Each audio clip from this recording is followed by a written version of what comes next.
ठाणे महानगरपालिकेतर्फे आयोजित करण्यात येणारा संगीत भूषण पंडित राम मराठे संगीत महोत्सव यंदा 1 डिसेंबर ते 3 डिसेंबर या काळात होणार आहे। या महोत्सवात पंडित सुरेश तळवलकर यांना राज्यस्तरीय तसेच निशाद बाकरे यांना युवा पुरस्काराने गौरविण्यात येणार आहे। राम गणेश गडकरी रंगायतन येथे 3 दिवस हा महोत्सव होणार असून महोत्सवाचे हे 28वे वर्ष आहे। तसेच पंडित राम मराठे यांचे हे जन्मशताब्दी वर्ष असल्याने त्यांच्यासोबत काम केलेल्या 7 ज्येष्ठ कलाकारांचा यावेळी कृतज्ञता सन्मान करण्यात येणार आहे, असे संदीप माळवी यांनी सांगितले। तसेच हा महोत्सव विनामूल्य असून रसिकांनी कार्यक्रमांना भरभरून प्रतिसाद द्यावा असे आवाहन देखील माळवी यांनी केले। महोत्सवाचा आरंभ शुक्रवार 1 डिसेंबर रोजी सायंकाळी पंडित राम मराठे यांचे नातू युवा कलाकार भाग्येश मराठे यांच्या गायनाने होईल। त्यानंतर पुरस्कार वितरण सोहळा पार पडेल। शनिवार 2 डिसेंबर रोजी दुपारी ज्येष्ठ वादक भीमण्णा जाधव यांच्या सुंदरी वादनाने आरंभ होईल। त्यानंतर नृत्यांगना आणि अभिनेत्री शर्वरी जेमिनिस यांचे नृत्य होईल। त्यांना तबला साथ पंडित मुकुंदराज देव करणार आहेत। रविवारी 3 डिसेंबर रोजी सकाळच्या सत्रात युवा कलाकार शाश्वती चव्हाण यांचे गायन आणि मंजिरी वाठारे यांचे नृत्य होईल। दुपारच्या सत्रात संगीत मंदारमाला या नाटकाचा प्रयोग होणार आहे। त्याचे दिग्दर्शन पंडित राम मराठे यांचे पुत्र मुकुंद मराठे यांचे आहे। 1, 2, 3 डिसेंबरला पंडित राम मराठे संगीत महोत्सवाचं आपण आयोजन केलेलं आहे। यावर्षी आपण कमिटीच्या माध्यमातून माननीय आयुक्त महोदयांच्या मार्गदर्शनाखाली चांगल्या कलाकारांना आमंत्रित केलेलं आहे। पहिल्या दिवशी आपण प्रख्यात सरोदवादक भारतातील सगळ्यात नामवंत आंतरराष्ट्रीय कीर्तीचे सरोदवादक सुजात खान यांचं सरोदवादन ठेवलेलं आहे। दुसऱ्या दिवशी आपण सुंदरी वादन हा जो पारंपरिक कला प्रकार आहे उस्मानाबादचे भीमण्णा जाधव यांचं सुंदरी वादन ठेवलेलं आहे। त्याचबरोबर प्रसिद्ध कथ्थक नृत्यिका आणि अभिनेत्री शर्वरी जेमिनिस यांचं कथ्थक नृत्य ठेवलेलं आहे। आणि त्याच दुसऱ्या दिवशी 2 डिसेंबरला आपण प्रख्यात गायिका शुभा मुदगल यांचं गायन आपण आयोजित केलेलं आहे। 3 डिसेंबरला आपण काही ठाण्यातल्या कलाकारांना संधी देतो। त्याचबरोबर दुपारी पंडित राम मराठे यांचं गाजलेलं संगीत नाटक संगीत मंदारमाला हे मुकुंद मराठे जे त्यांचे चिरंजीव आहेत ते सादर करणार आहेत। आणि संध्याकाळी आपण रात्रीचं जे सत्र आहे 3ऱ्या दिवशीचं ते जसरंगी हा गाजलेला कार्यक्रम जो आहे ज्याच्यामध्ये पंडिता अश्विनी भिडे मॅडम आणि पंडित संजीव अभ्यंकर हे दोघे एकत्रितपणे सादर करणार आहेत। S9 news Thane.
सर्व नागरिकांना आवाहन करण्यात येत आहे की सध्या डासांमार्फत पसरणाऱ्या डेंग्यू या आजाराचा प्रसार रोखण्यासाठी प्रत्येकाने पुढीलप्रमाणे कार्यवाही करावी।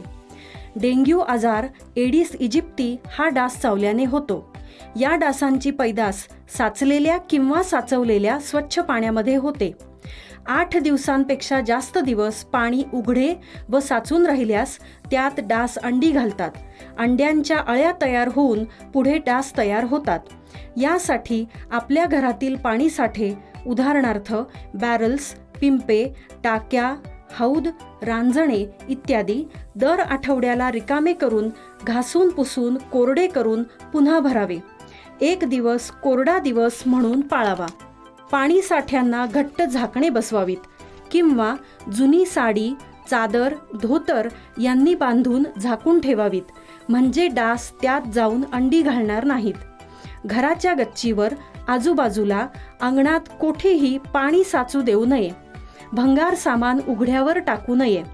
उदाहरणार्थ टायर्स, प्लास्टिक सामान, कुंड्या, टाकाऊ वस्तू इत्यादी. अशा सामानात पावसाचे पाणी साठून त्यात डेंग्यूच्या डासांची पैदास होते.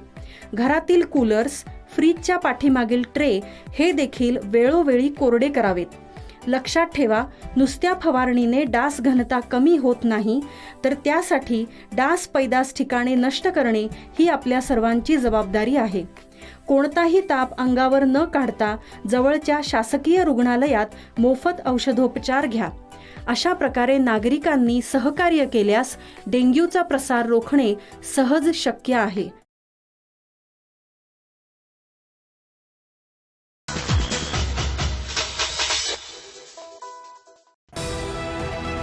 TJSB सौर शक्ती कर्ज, गो ग्रीन, करा वीज बिलावर बचत. आकर्षक व्याजदर, 84 महिने परतफेड कालावधी, 80% लोन, व्यावसायिक आणि उद्योजकांकरता सुद्धा. अधिक माहितीसाठी तुमच्या जवळच्या शाखेला भेट द्या किंवा संपर्क साधा. 1800-223-466 आणि 1800-266-3466.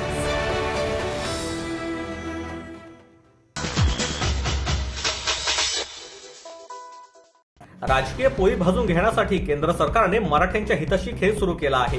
संविधानातील कलम 340 नुसार आरक्षण देणे शक्य असतानाही केंद्र सरकार सूची तयार करीत नाही. आमच्या मराठा बांधवांच्या जीवाशी खेळण्याचा अधिकार या सरकारला कोणी दिला आहे, असा सवाल करीत रिपाई एकतावादीचे राष्ट्रीय कार्याध्यक्ष जितेंद्र कुमार इंदिसे यांनी मराठा आरक्षणाला पाठिंबा दिला. राष्ट्रीय अध्यक्ष नानासाहेब इंदिसे यांच्या मार्गदर्शनाखाली ते मराठ्यांच्या साखळी उपोषणात सहभागी झाले होते. ते म्हणाले की संबंध देशाचे लक्ष असलेले मराठा आरक्षणाचे भिजत घोंगड या सरकारने घातला आहे. आमचे बंधू मनोज जरांगे हे 6 दिवसांपासून उपोषणाला बसलेले आहेत. आता मराठ्यांना आरक्षण देण्यापासून कोणीही रोखू शकत नाही. बरेच लोक असा दावा करीत आहेत की मराठ्यांना दिलेले आरक्षण कोर्टात टिकणार नाही. मात्र ते तसं नाही, कारण सुरुवातीला तत्कालीन मुख्यमंत्री देवेंद्र फडणवीस यांनी जे आरक्षण दिले होते ते सर्वोच्च न्यायालयात टिकले नाही. त्यामागील कारण असे होते की त्यावेळी 5 सदस्यीय खंडपीठासमोर हा खटला चालला होता. मात्र 16 नोव्हेंबर 1992 रोजी 9 जणांच्या खंडपीठाने 50% वर आरक्षण देता येणार नाही असे आदेश दिलेले आहेत. त्यामुळे या आदेशावर 5 जणांचे खंडपीठ निर्णय देऊ शकत नाही. त्यासाठी 11 जणांच्या पूर्ण पीठासमोर या सरकारने जाणे असणे गरजेचे होते. म्हणजेच या सत्ताधाऱ्यांना खरोखरच मराठ्यांना आरक्षण द्यायचे आहे की नाही असा प्रश्न निर्माण होत आहे.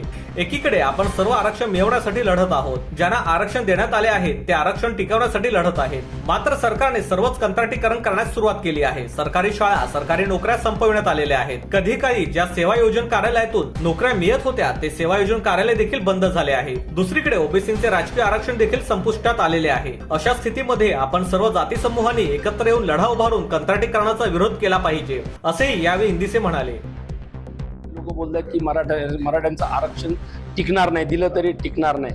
भारतीय संविधानाच्या आर्टिकल 340 प्रमाणे आयोग नेमून आयोगाने रिपोर्ट राष्ट्रपतींना सबमिट करायचा आहे. सबमिट करून राष्ट्रपतीच्या सहीने लोकसभा आणि राज्यसभावर तो पारित करून ते आरक्षण आपल्याला मराठा बांधवांना देता येईल साध्या आणि सोप्या भाषेमध्ये. हे 288 जे आमदार आहेत त्यांनी सरळ दिल्लीला जाऊन प्रधानमंत्रीच्या घरासमोर उपोषणाला बसावं की तुम्ही आम्हाला अधिकार द्या किंवा यांना मराठ्यांना आरक्षण द्या. आणि त्याच्यासाठी तुम्हाला जातीयनिहाय गणना करणे खूप महत्वाची आहे. आणि जातीयनिहाय गणना करून सूची तयार करायची, जशी SC ST OBC NT असेल तशी यांना ऍडिशनल बॅकवर्डमध्ये टाकायचं का OBC पार्ट 2 मध्ये टाकायचं. आत्ताच मला कळालं की सरसकट सगळ्यांना कोणते प्रमाणपत्र द्यायचं, पण जातीयनिहाय गणना न करता तुम्ही कसं देता? त्यांना इम्पिरियल डाटा जर सरकारकडे असेल तर मग ते द्यायला हवा होता. याचा अर्थ ते जाणून बुजून देत नाही, संपला विषय. त्यांना जातीमध्ये झगडे लावून आपली खुर्ची साबूत ठेवण्याचं काम त्यांनी चालू केलेलं आहे. S9 news Thane.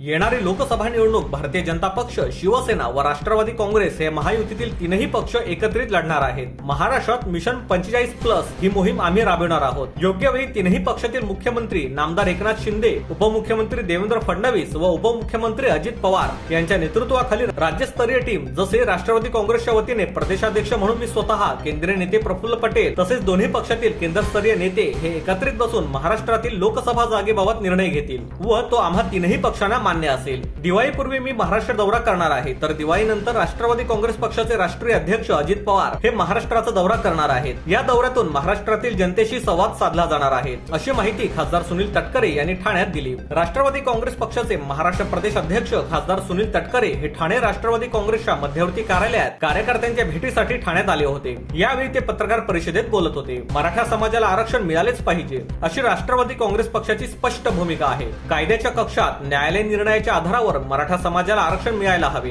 तत्कालीन मुख्यमंत्री पृथ्वीराज चव्हाण यांच्या व तत्कालीन उपमुख्यमंत्री अजित पवार यांच्या नेतृत्वाखाली आघाडी सरकारमध्ये मी मंत्री असताना मराठा समाजाला आरक्षण देण्यात आले होते. तसेच अल्पसंख्याक समाजाला देखील 5% आरक्षण देण्यात आले होते. परंतु सर्वोच्च न्यायालयाच्या घटनात्मक बाबींवर हे आरक्षण काही टिकले नाही. नारायण राणे यांच्या नेतृत्वाखाली राणे समितीने संपूर्ण राज्यातील मराठा समाजाची सांख्यिकी माहिती जमा केली होती. यानंतर देवेंद्र सरकारनेही तसेच उद्धवजींच्या सरकारने देखील आरक्षणासाठी प्रामाणिक प्रयत्न केले होते. आजही जरांगे पाटील यांच्या आरक्षणाच्या मागणीला आमचा जाहीर पाठिंबा आहे. भाजपा, शिवसेना यांच्याबरोबर अजितदादांच्या नेतृत्वाखाली राष्ट्रवादी काँग्रेस पक्ष महाराष्ट्राच्या विकासाच्या तळमळीतून सत्तेत सहभागी झाला आहे. पण सत्तेत सहभागी होताना शिव, फुले, शाहू, आंबेडकर विचारधारा आम्ही अजिबात सोडलेली नाही किंवा धर्मनिरपेक्षा देखील आम्ही सोडलेली नाही. सत्तेत आल्यावर उपमुख्यमंत्री अजित पवार यांनी सर्वसामान्यांची कास धरणारे घेतलेले गतिमान निर्णय हे याची साक्ष आहेत. राष्ट्रवादी काँग्रेसच्या मान्यतेचा दावा निवडणूक आयोगाकडे दाखल झाला आहे. सर्वोच्च न्यायालयाने देखील निवडणूक आयोगाचा घटनात्मक दर्जा मान्य केला आहे. निवडणूक आयोग योग्य तो निर्णय घेईल त्याचा सर्वांनी सन्मान करायला हवा, असे देखील खासदार सुनील तटकरे यावेळी म्हणाले.